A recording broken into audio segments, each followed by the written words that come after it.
દર્શક મિત્રો, સ્કાયનેટ મીડિયામાં આપનું સ્વાગત છે।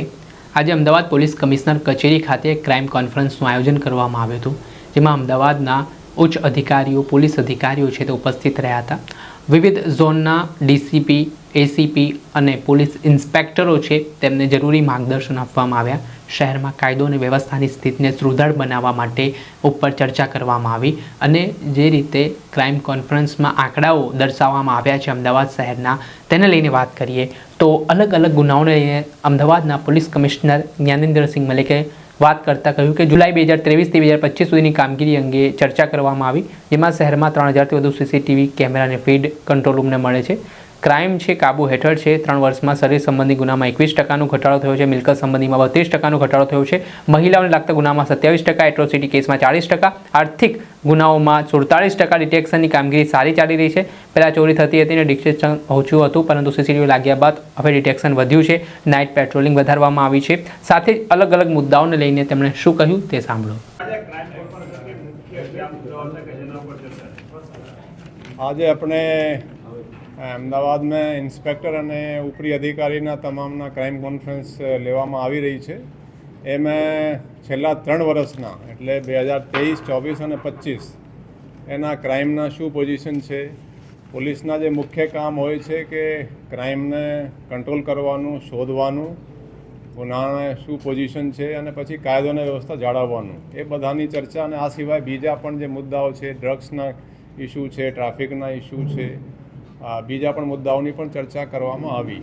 મેં અહીંયા જુલાઈ 2023 જોઈન કર્યા, એટલે 23, 24 અને 25 એટલે 3 વર્ષના આપણે આંકડા જોતા હતા। ખાસ કરીને આપણે જે સીસીટીવીના જે પ્રોજેક્ટ હાથ લીધા છે એમાં 24,000થી વધારે સીસીટીવી લોક ભાગીદારીથી અહીંયા અમદાવાદમાં સિટીમાં લગવાવે છે। એનાની ફીડ પણ 3,000થી ઉપર પોલીસ સ્ટેશન લેવલે અને કંટ્રોલમાં આવે છે। એમાં ડિટેક્શનમાં શું ફેરફાર થયા છે, આ બધી ચર્ચા કરવામાં આવી અને મને કહેતા બહુ ગર્વ થાય છે કે ક્રાઇમ ખૂબ જ કાબૂ હેઠળ છે। હું તમને આંકડાકીય અગર બતાવીએ, શરીર સંબંધી ગુનાઓ જેમાં ખૂનની કોશિશ અને મારામારી વગેરે તમામ આવે છે, એ 2023 2167 હતા, પછી 24 1925 અને 25 1705 રહી ગયા। એટલે જોઈએ તો 23થી 25 21.3% ઘટાડો થયો છે।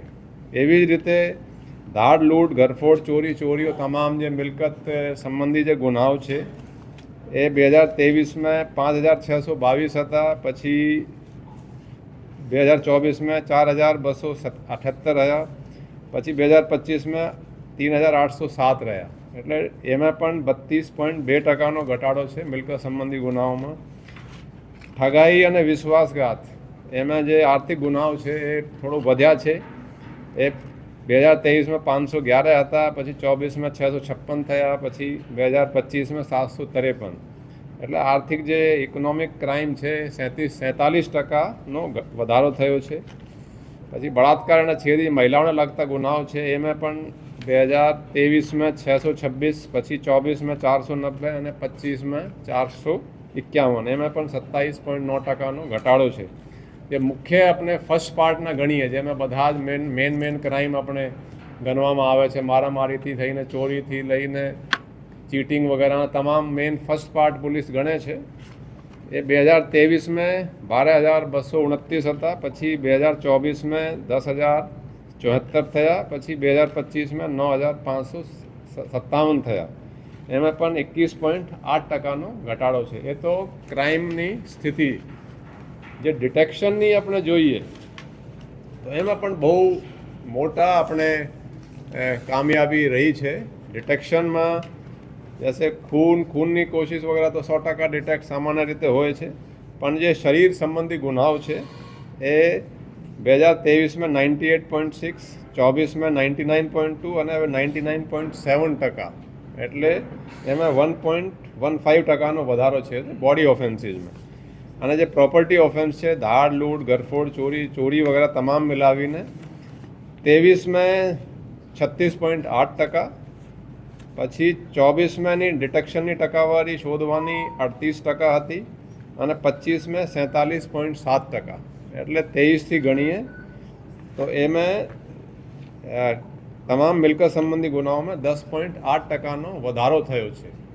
હવે જે પહેલાં ચોરીઓ થતી હતી, ચાહે વાહન ચોરી હોય કે ઘરફોડ ચોરીઓ હોય, એ ડિટેક્શન ઓછી હતી અને એના મુખ્ય ફાળો આપ તમામ જે અમદાવાદના જે લોકોએ સહયોગ આપ્યા સીસીટીવી લગાડવામાં, એ મેં આપણે મોટી સફળતા હું એમને ગણું છું. પછી સુપરવિઝન પણ આપણે કડક કર્યા છે. પોલીસ પેટ્રોલિંગ કરે છે, ડીસીપી સુધીના અધિકારીઓ સેન્સિટિવ એરિયામાં પેટ્રોલિંગ કરે છે, વાહન ચેકિંગ પણ આપણે કરાવીએ. નાઇટ રાઉન્ડને બહુ ઇફેક્ટિવ કર્યા છે. પોલીસ નાઇટ રાઉન્ડ બરાબર કરી રહી છે. એમાં આવીને એક રજિસ્ટર છપાવીને દર નાઇટ રાઉન્ડ વખતે 2 થી 3ની વચ્ચે આવીને સહી કરે છે. પછી સુપરવિઝન અધિકારી નાઇટમાં નીકળીને જોઈ શકે, 4 વાગે જ આવે, જો એ સહી નહીં મળે તો એબસેન્ટ ગણીને એને કાર્યવાહી કરવામાં આવે છે. ઓવરઓલ સુપરવિઝનનો પણ ઇફેક્ટિવનેસ વધારી છે અને ક્રાઇમ ખૂબ જ કાબૂ હેઠળ છે. બાકી આની વિગત તમામ આપને મળી જશે. તડીપારના જે કેસો આપણે જોયા, એ તડીપાર પહેલાં 23માં 136, 24માં 152 અને 25માં 259. એમાં પણ 90% વધારે તડીપારના કેસો મૂક્યા અને પાસામાં 706 23માં હતા, પછી 24માં 953 અને 25માં 1109. એમાં પણ 57%નો વધારો છે. એ બધી ડિટેલ આપણે પ્રેસ નોટ સાથે આ બધી આંકડાકીય જ આપણે આપી રહ્યા છીએ. એકંદરે અને લો એન્ડ ઓર્ડરમાં ગણીએ તો આપણે એ પણ ખૂબ જ કાબૂ હેઠળ છે. મોટા મોટા ઓપરેશન્સ પોલીસે કર્યા છે. ચંડોલા તલાવના આપ જાણી શકો કે કોઈ ઇસ્યુ વગેરે આપણે સ્મૂથલી થઈ ગયા. એટલે હું કહી શકું કે મને 2.5 વર્ષથી વધારે સમય અહીંયા થઈ ચૂક્યો છે અને ક્રાઇમ પણ કાબૂ હેઠળ છે અને કાયદોની વ્યવસ્થા પણ ખૂબ જ કાબૂ હેઠળ છે.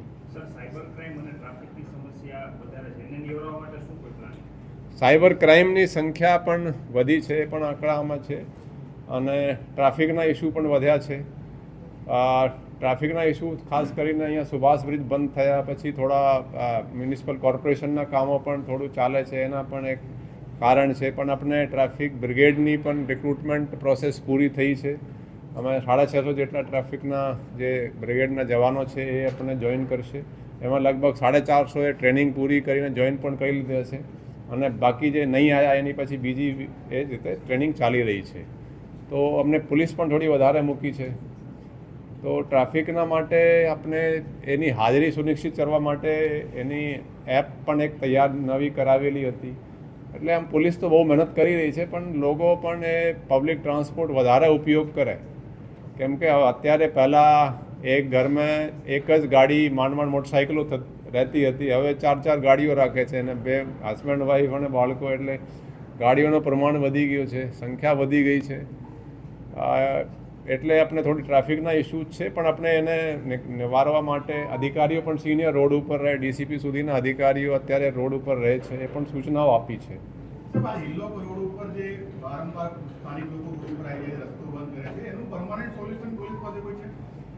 ને એ મેં જે ઇસ્યુ થયા છે એલોક હોટલની પાસેના કટમાં, એ કટથી આપણે પોલીસને જોયા છે કે થોડું ટ્રાફિકમાં એને ફાયદો જ છે.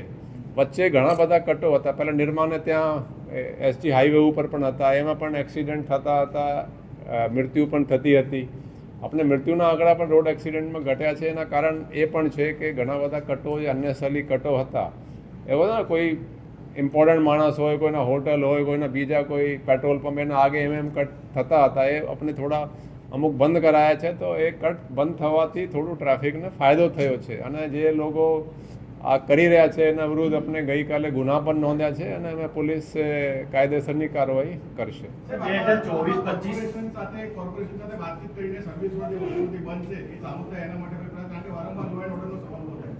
ને એ કોર્પોરેશન એમાં કામ કરી રહી છે. એના ઘણા બધા કામોમાં એ પણ એક કામ એને પ્રાયોરિટી ઉપર લીધા છે. તો એની સાથે કોન્ટેક્ટ કરી આપણે કોર્ડિનેશનમાં રહીને કામગીરી ચાલે જ છે. આમાં સર લગભગ છેલ્લા 6 મહિનાથી 3 વાર અલગ અલગ સ્કૂલને બોમ્બ ફૂટાવવાની ધમકી મળી છે.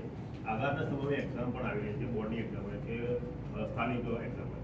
કયા પ્રકારની કાર્યવાહી જે ઈમેલ અત્યાર સુધી મળે એમાં કોઈ ટ્રેસિંગ થયું?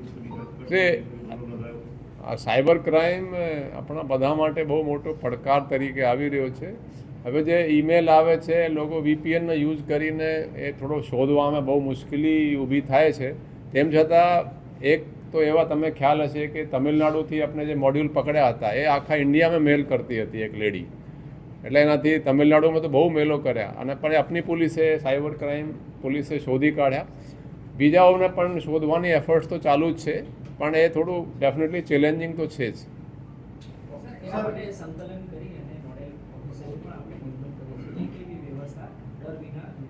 નહીં, આ પરીક્ષા તો વ્યવસ્થિત રીતે થઈ જાય એના માટે ઓલરેડી એક એજ્યુકેશન ડિપાર્ટમેન્ટ તરફથી SOP પણ આવી ચૂકી છે અને અપેક્ષા છે કે વ્યવસ્થિત રીતે પરીક્ષા થઈ જશે. એ જે મેલ આવશે એને આપણે કંઈ અડચણ નહીં થાય એ રીતેની આપણે વ્યવસ્થા ગોઠવી છે.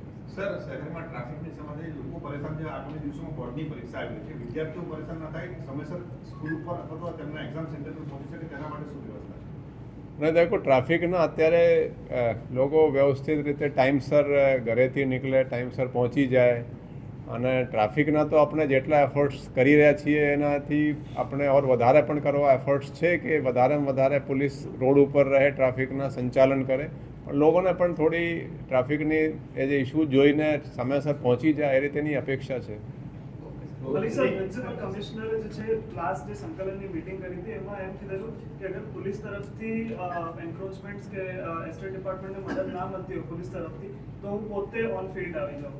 સો પોલીસ પર સંકલન ના આપવાને, પ્રોટેક્શન ના આપવાના આક્ષેપ લાગી રહ્યા છે ઘડી ઘડી, એના ઉપર દેખો અડચણને હટાડવા માટે તો આપણે પ્રાયોરિટી રાખી છે.